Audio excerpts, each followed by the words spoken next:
So I say thank you for the music, the songs I'm singing.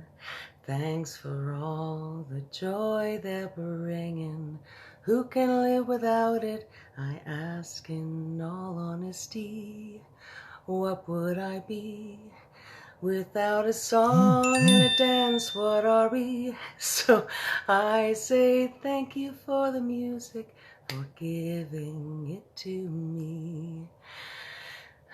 Good evening, everybody. Welcome to Aunty Andrea's Reading Corner. I am your delightful host, Andrea, and happy post-Thanksgiving Canadian long weekend. I hope you're all crawling out of your turkey comas unscathed.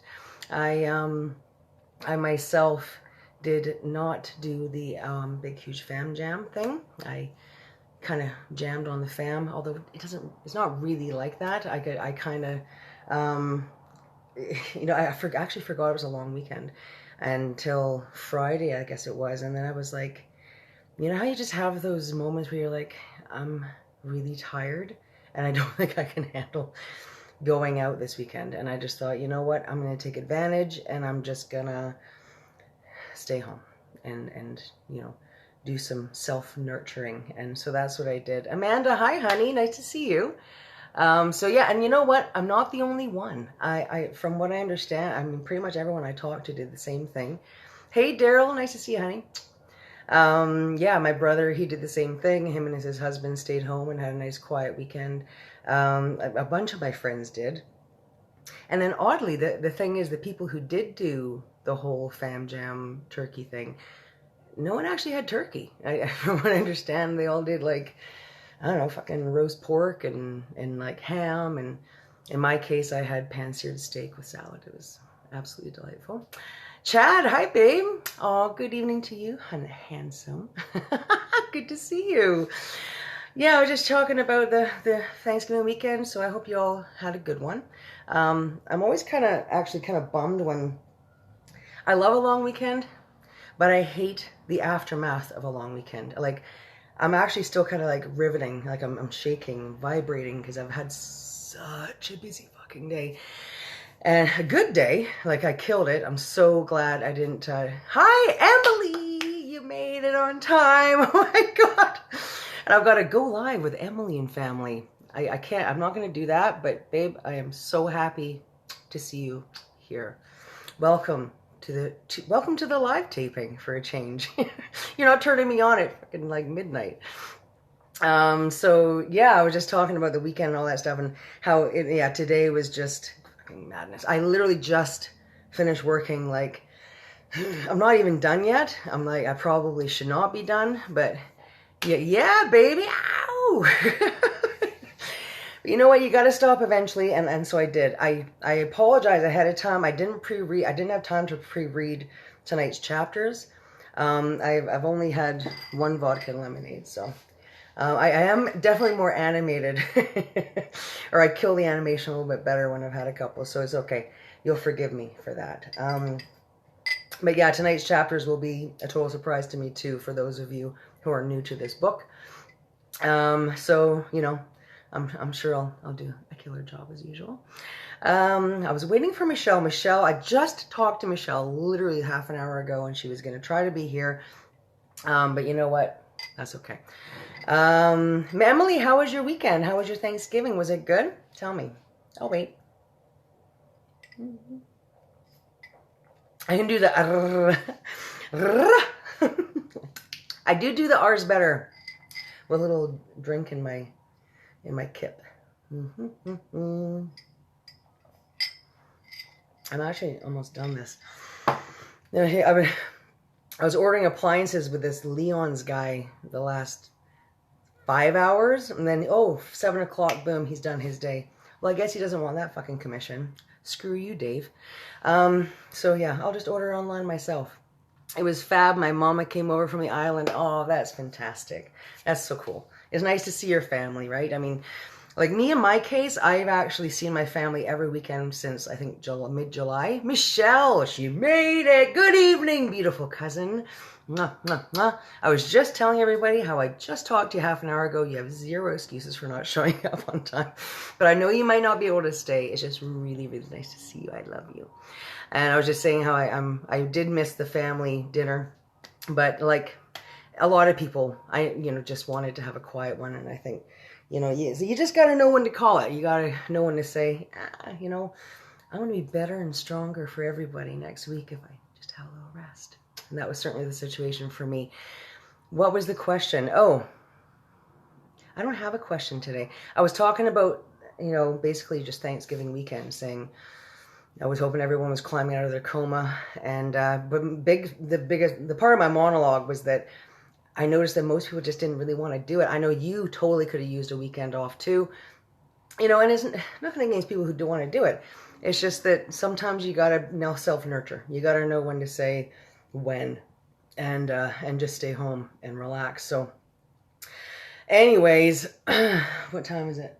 7:26. Yeah, I'm not going to waste too much time on the chit chat because I don't want to go over the 8 o'clock because I got shit to do. So I will get on with it. Like I said, I didn't have time to pre-read the chapters. I did pre-read this next one last week, but like I said, you'll all forgive me and we'll limp along together, okay? So here we go. And for those of you who are new to this, I'm reading The Witches by Roald Dahl. It was written in 1983. It's a fantastic tale, very well written. And we had just last week, the Grand High Witch was singing her little poem, saying basically her plan is to wipe out all the children on the earth, by the way. And they'll do it by essentially poisoning the candy that they're going to give to children. And it's going to turn them into mice. And then all the teachers are going to kill the mice because they won't know that it's the students. So, nail biter. Next chapter is The Recipe. And away we go. Thanks for joining me. I hope you haven't forgotten that while all this was going on, I was still stuck behind the screen on my hands and knees, with one eye glued to the crack. I don't know how long I had been there, but it seemed like forever. The worst part of it was not being allowed to cough or make a sound, and knowing that if I did, I was as good as dead. And all the way through, I was living in constant terror that one of the witches in the back row was going to get a whiff of my presence through those special nose holes of hers. I was only a few minutes late. My bro called me. That's okay. I'm just giving you shit, babe. I love you. I'm just happy to see you here. My only hope, as I saw it, was the fact that I hadn't washed for days. That and the never-ending excitement and clapping and shouting that was going on in the room. The witches were thinking of nothing except the Grand High Witch up there on her platform, and her great plan for wiping out all the children of England. They certainly weren't sniffing around for a child in the room. In their wildest dreams, if witches had dreams, that would never have occurred to any of them. I kept still and prayed. The Grand High Witch's dreadful gloating song was over now, and the audience was clapping madly and shouting, "Brilliant! Sensational! Marvelous! You are genius, O brainy one! It is a thrilling invention. This delayed action mouse maker. It's a winner! And the beauty of it is that the teachers will be the ones to bump off the stinking little children. It won't be us doing it. We shall never get caught." "Witches are never caught," snapped the Grand High Witch. "Attention now. I want everyone's attention, for I am about to be telling you what you must do to prepare Formula 86 Delayed Action Mouse Maker." Suddenly, there came a great gasp from the audience. This was followed by a hubbub of shrieking and yelling, and I saw many of the witches leaping to their feet and pointing at the platform and crying out, "Mice! Mice! Mice!" Candace, hi Candace. Good to see you, hon. Welcome. She's done it to show us. The brainy one has turned 2 children into mice, and there they are. I looked towards the platform. The mice were there all right, 2 of them, running around near the Grand High Witch's skirts. But these were not field mice, or house mice, or wood mice, or harvest mice. They were white mice. I recognized them immediately as being my own little William and Mary. Mice, shouted the audience. Our leader has made mice to appear out of nowhere. Get the mouse traps. Fetch the cheese. I saw the Grand High Witch peering down at the floor and staring with obvious puzzlement at William and Mary. She bent lower to get a closer look. Then she straightened up and shouted, Quiet! The audience became silent and sat down. These mice are nothing to do with me, she shouted. These mice are pet mice. These mice are quite obviously belonging to some repellent little child in the hotel. A boy it will be for a certainty, because girls are not keeping pet mice. A boy, cried the witches. A filthy, smelly little boy. Michelle, you should get Broden to listen to this. He'd be like, I don't smell. We'll wipe him. We'll whizzle him. We'll have his stripes for breakfast. Silence, shouted the Grand High Witch, raising her hands. You know perfectly well you must do nothing to draw attention to yourselves while you are living in this hotel. Let us by all means get rid of this evil-smelling little skirt, but we must do it as quietly as possible. For are we not all of us the most respectable ladies of the Royal Society for the Prevention of Cruelty to Children? What do you suggest then, O Rainy One? They cried out. How shall we dispose of this small pile of filth? They're talking about me, I thought. Those females are actually talking about how to kill me. I began to sweat. Whoever he is not important, announced the Grand High Witch. Leave him to me. I shall smell him out and turn him into a mackerel and have him dished up for supper. Bravo! Cried the witches. Cut off his head and chop off his tail and fry him in hot butter. You can imagine that none of this was making me feel very comfortable. William and Mary were still running around on the platform, and I saw the Grand High Witch aim a swift running kick at William. She caught him right on the point of her toe and sent him flying.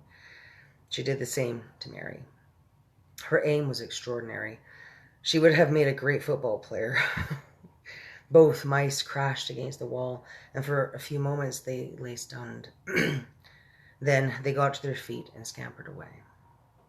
Attention again, the Grand High Witch was shouting. I will now give to you the recipe for concocting Formula 86 Delayed Action Mouse Maker. Get out pencils and paper. Handbags were opened all over the room and notebooks were fished out. Give us the recipe, O brainy one, cried the audience impatiently. Tell us the secret. First, said the Grand High Witch, I had to find something that would cause the children to become very small very quickly. And what was that? Cried the audience. That part was simple, cried the Grand High Witch. All you have to do if you are wishing to make a child very small is to look at him through the wrong end of a telescope. She's a wonder, cried the audience. Who else would have thought of a thing like that? So you take the wrong end of the telescope, continued the Grand High Witch, and you boil it until it gets soft. How long does that take? They asked her. 21 hours of boiling, answered the Grand High Witch. And while this is going on, you take exactly 45 brown mice, and you chop off their tails with a carving knife, and you fry the tails in hair oil until they are nice and crisp. But what do we do with all those mice who have had their tails chopped off? Asked the audience. You simmer them in frog juice for 1 hour, came the answer. But listen to me. So far, I have only given you the easy part of the recipe. The really difficult problem is to put in something that will have a genuine delayed action result. Something that can be eaten by children on a certain day, but which will not start working on them until 9 o'clock the next morning when they arrive at school. What did you come up with, O brainy one? They called out. Tell us the great secret. The secret, announced the Grand High Witch triumphantly, is an alarm clock. An alarm clock, they cried. It's a stroke of genius. Of course it is, the Grand High Witch said. You can set a 24-hour alarm clock today, and at exactly 9 o'clock tomorrow it will go off. But we will need 5 million alarm clocks, cried the audience. We will need one for each child. Idiots, shouted the Grand High Witch. If you are wanting a steak, you do not cook the whole cow. It is the same with alarm clocks. One alarm clock will make enough for 1,000 children. Here is what you do. You set your alarm clock to go off at 9 o'clock tomorrow morning.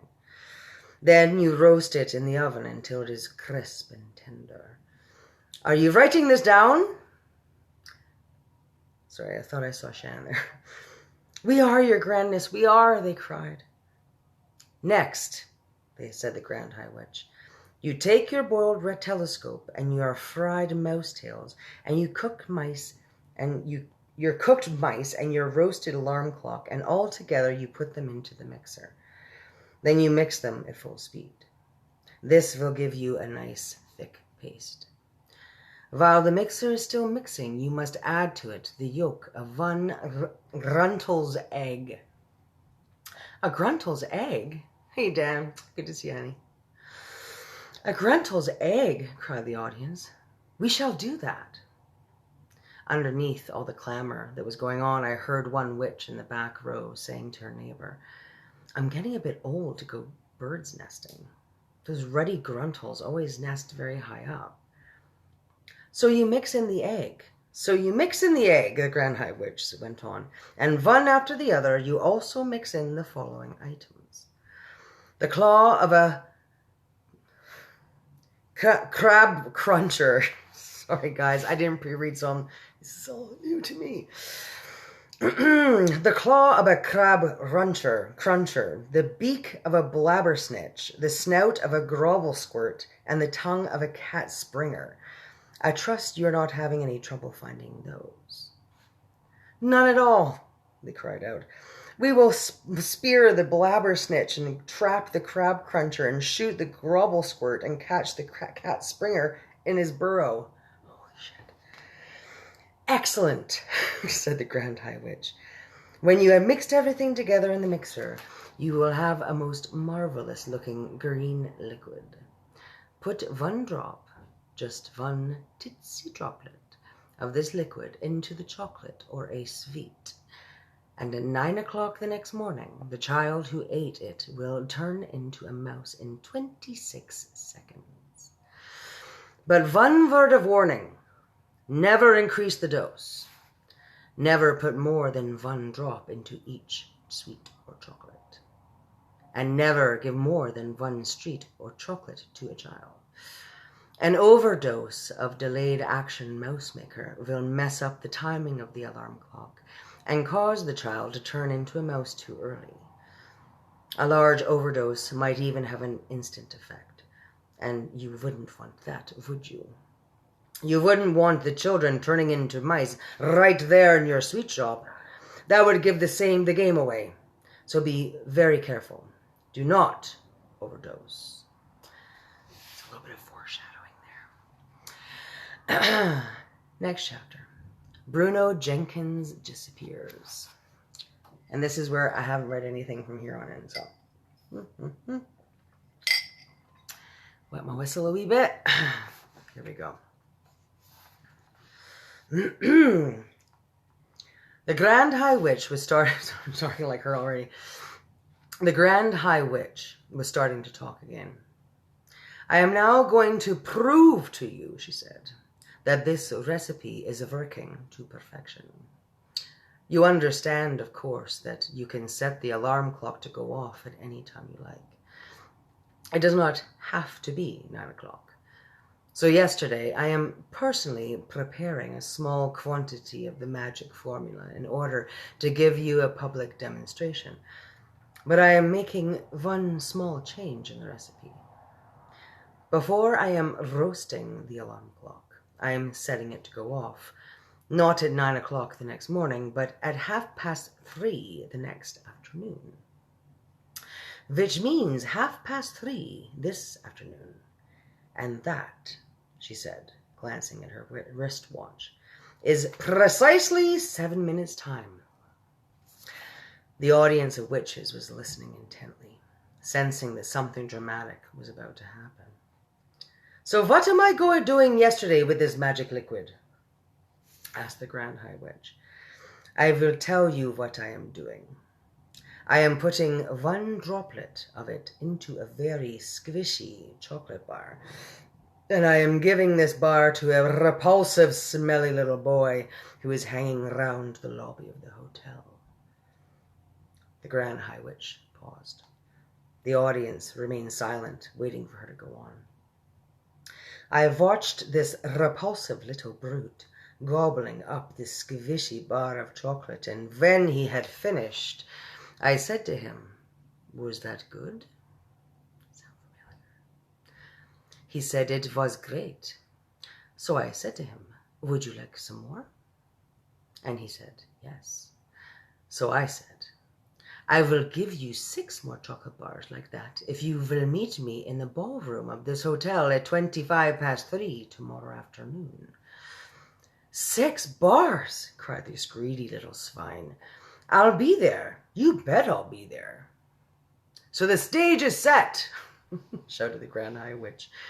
The proof of the pudding is about to begin. Do not forget that before I am roasting the alarm clock yesterday, I am setting it for 3:30 today. It is now, she glanced again at her watch, it is now exactly 25 minutes past 3, and the nasty little stinker who will be turning into a mouse in 5 minutes' time should at this very moment be standing outside the doors. And by gum, she was absolutely right. The boy, whoever he might be, was already rattling the door handle and banging on the doors with his fist. "Quick!" shrieked the Grand High Witch. "Put on your wigs! Put on your gloves! Put on your shoes!" There was a great rustle and bustle of putting on wigs and gloves and shoes, and I saw the Grand High Witch herself reach for her face mask and put it on over that revolting face of hers. It was astonishing that that mask transformed her. All of a sudden, she became once again a rather pretty young lady. "Let me in," came the boy's voice from behind the doors. "Where are those chocolate bars you promised me? I'm here to collect. Dish them out." "He is not only smelly, he is also greedy," said the Grand High Witch. "Remove the chains from the doors and let him come in." The extraordinary thing about her mask was that its lips moved quite naturally when she spoke. You really couldn't see it was a mask at all. One of the witches leaped to her feet and unfastened the chains. She opened the 2 huge doors. Then I heard her saying, "Why, hello, little man. How lovely to see you. You have come for your chocolate bars, have you not? They are all ready for you. Do come in." A small boy wearing a white t-shirt and gray shorts and gym shoes entered the room. I recognized him at once. He was called Bruno Jenkins, and he was staying in the hotel with his parents. I didn't care for him. He was one of those boys who's always eating something whenever you meet him. Meet him in the hotel lobby and he's stuffing sponge cake into his mouth. Pass him in the corridor and he's fishing potato crisps out of a bag by the fistful. Sounds familiar. Joking. Catch sight of him in the hotel garden and he is wolfing a dairy milk bar and has 2 more sticking out of his trouser pocket. What's more, Bruno never stopped boasting about how his father made more money than my father and that they owned 3 cars. But worse than that, yesterday morning I had found him kneeling on the flagstones of the hotel terrace with a magnifying glass in his hand. That there was a column of ants marching across one of the flagstones, and Bruno Jenkins was focusing the sun through the magnifying glass and roasting the ants one by one. An asshole. I like watching them burn, he said. That's horrible, I cried. Stop doing it. Hi, Julie. Good to see you, babe. Let's see you stop me, he said. At that point, I had pushed him with all my might, and he had crashed sideways onto the flagstones. His magnifying glass had splintered into many pieces, and he had leaped up shrieking. My father's going to get you for this. Then he had run off, presumably to find his wealthy dad. That was the last time I had seen Bruno Jenkins, until now. I doubted very much that he was about to be turned into a mouse, although I must confess that I was secretly hoping it might happen. Either way, I didn't envy him being up there in front of all those witches. Darling boy, cooed the Grand High Witch from up on the platform, I have your chocolates all ready for you. Do come up here first and say hello to all the lovely ladies. Her voice was quite different now. It was soft and gentle and absolutely dripping with syrup. Bruno was looking a little bit bewildered, but he allowed himself to be led up onto the platform, where he stood beside the Grand High Witch and said, Okay, so where are my 6 bars of chocolate? I saw the witch who had let him in quietly, putting the chain back on the door handles. Bruno didn't notice this. He was too busy asking for his chocolate. The time is now 1 minute before 3:30, announced the Grand High Witch. Sorry, I guess I should be using a soft velvety voice. The time is now 1 minute before 3:30, announced the Grand High Witch. What the heck is going on? Bruno asked. He wasn't frightened, but he wasn't looking exactly comfortable either. What is this? He said. Give me my chocolate. 30 seconds to go, cried the Grand High Witch, gripping Bruno by the arm. Bruno shook himself clear and stared at her. She stared back at him, smiling with the lips of her mask. Every witch in the audience was staring at Bruno. 20 seconds, cried the Grand High Witch. Give me the chocolate, shouted Bruno, becoming suddenly suspicious. Give me the chocolate and let me out of here. 15 seconds, cried the Grand High Witch. Will one of you crazy punks kindly tell me what all this is about? Shouted Bruno. 10 seconds, cried the Grand High Witch. 9, 8, 7, 6, 5, 4, 3, 2, 1, 0. We have ignition. I could have sworn I heard an alarm clock ringing. I saw Bruno jump. He jumped as though someone had stuck a hat pin deep into his bottom, and he yelled, Ow! He jumped so high that he landed on a small table up there on the stage, and he started hopping about on the top of this table, waving his arms and yelling his head off. And suddenly, he became silent. His whole body stiffened. The alarm has gone off, shrieked the Grand High Witch. The mouse maker is beginning to work. She started hopping about on the platform and clapping her gloved hands together, and then she shouted out, This smelly brat, this filthy scum, this horrid little mouse, will very, very soon become a lovely little mouse. Bruno was getting smaller by the second. I could see him shrinking.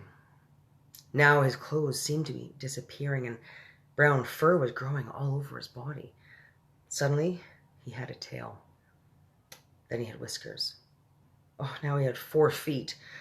It was all happening so quickly. It was a matter of seconds only. And all at once, he wasn't there anymore. A small brown mouse was running around on the tabletop. Bravo! Yelled the audience. She's done it! It works! It's fantastic! It's colossal! It's the greatest yet. You are a miracle, O brainy one. They were all standing up and clapping and cheering, and the Grand High Witch produced a mousetrap from the folds of her dress and started to set it. Oh no, I thought. I don't want to see this. Bruno Jenkins may have been a bit of a stinker, but I'm dashed if I want to watch him having his head chopped off. Where is he? Snapped the Grand High Witch, searching the platform. Where has that mouse got to? She couldn't find him. Clever Bruno must have jumped down off the table and scampered off into some corner, even down a small hole. Thanks heavens for that. It matters not, shouted the Grand High Witch. Silence, and sit down. The Ancient Ones. That's what we have here. Okay, time for another chapter or so. The Grand High Witch stood on the very center of the platform, and those dangerous eyes of hers were traveling slowly. What the fuck? Hang on. Traveled slowly around the audience of witches who were sitting so meekly before her. All those over 70, put up your hands, she barked suddenly. 7 or 8 hands went up in the air. It comes to me, said the Grand High Witch, that you ancient ones will not be able to climb high trees in search of Grundle's eggs. Grundle's eggs. Hang on. We won't, your grandness. We're afraid we won't, chanted the Ancient Ones. Nor will you be able to catch the crab cruncher who lives high up on the rocky cliffs, the Grand High Witch went on. I can't exactly see you sprinting after the speedy cat springer either, or diving into deep waters to spear the glabbersnitch, or striding to bleak moors with a gun under your arm to shoot the grobble squirt. You are too old and feeble for those things. We are, chanted the Ancient Ones. We are. You ancient ones have served me well over many years. Oh God, I think I know what's coming, said the Grand High Witch. And I do not wish to deny you the pleasure of bumping off a few thousand children each just because you have become old and feeble. I have therefore prepared personally, with my own hands, a limited quantity of delayed action mouse maker, which I will distribute to ancient ones before you leave the hotel. Oh, thank you, cried the old witches. You are far too good to us. Your grandness, you are so kind and thoughtful. Here is a sample of what I am giving you, shouted the Grand High Witch. She fished around in a pocket of her dress and brought out a very small bottle. She held it up and shouted, In this tiny bottle is 500 doses of mouse maker. Is enough to turn 500 children into mice. I could see that the bottle was made of dark blue glass and that it was very small, about the same size as the ones you can buy at the chemist with nose drops in them. Each of you ancient ones will get 2 of these bottles, she shouted.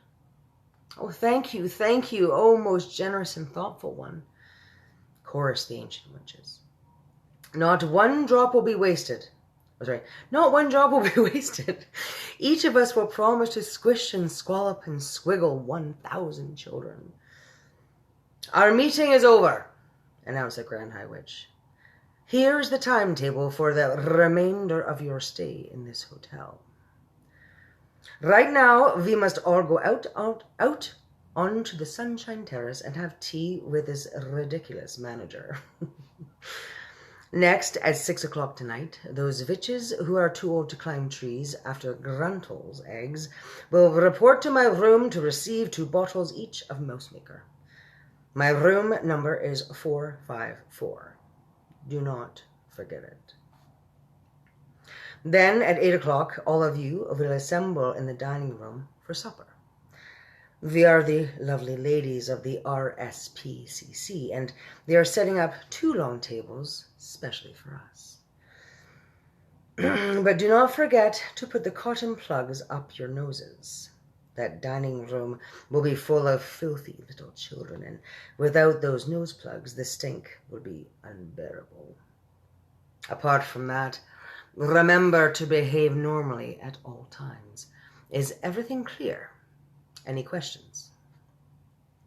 I have one question, your grandness, said a voice in the audience. What happens if one of the chocolates we are giving away in our shops gets eaten by a grown-up?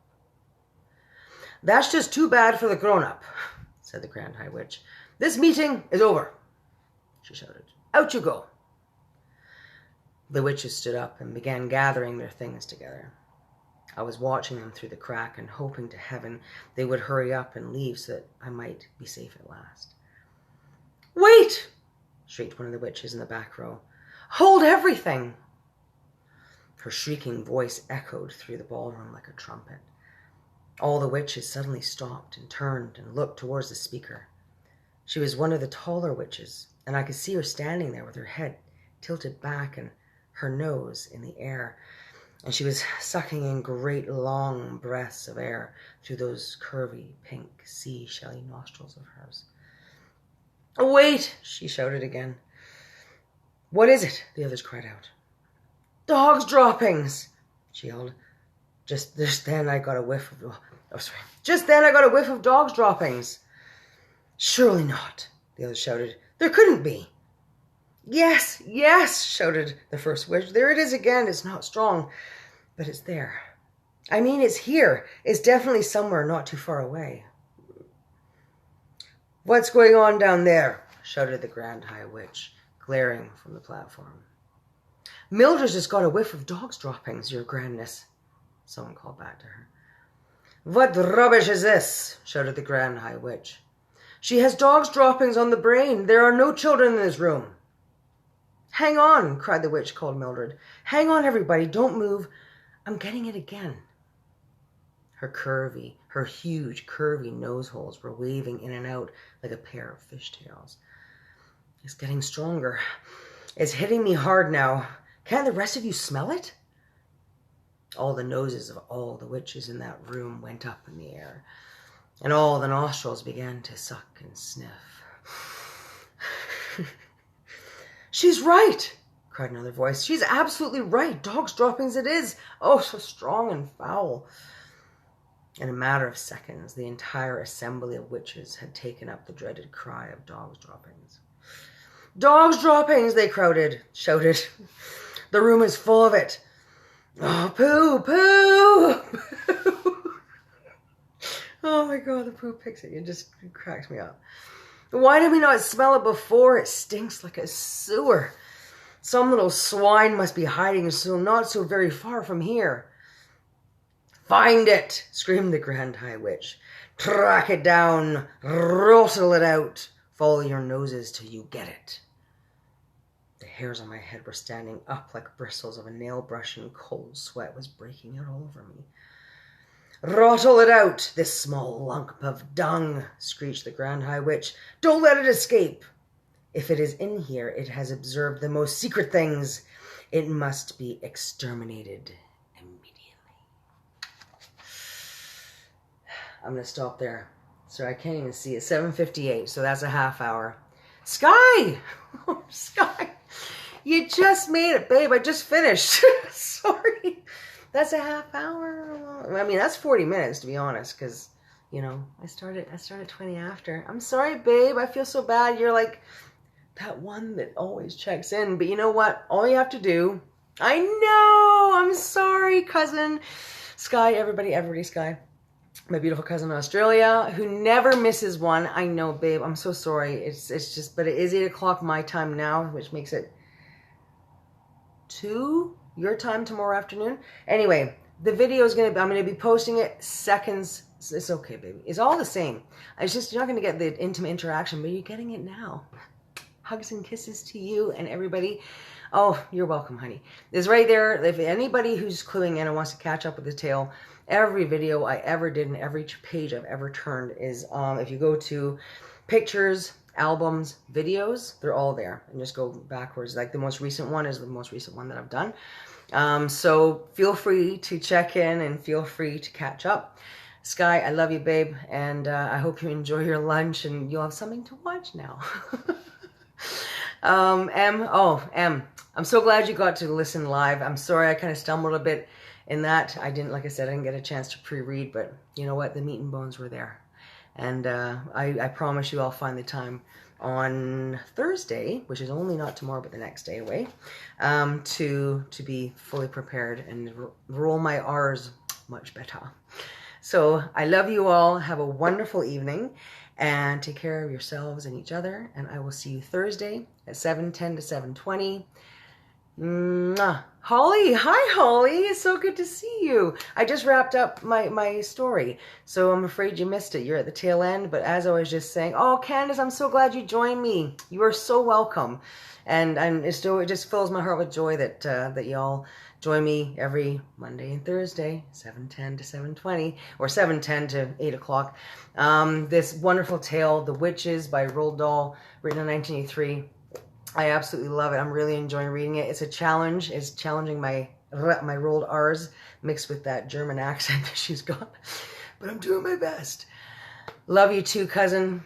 I love you. I will see you there. Greetings to everybody, all the family back in Australia, everybody in Scotland, in Arizona, in California, and all over BC and Nova Scotia. Holly, so good to see you. And like I said, love you all. Take care of yourselves and each other, and I will see you on Thursday.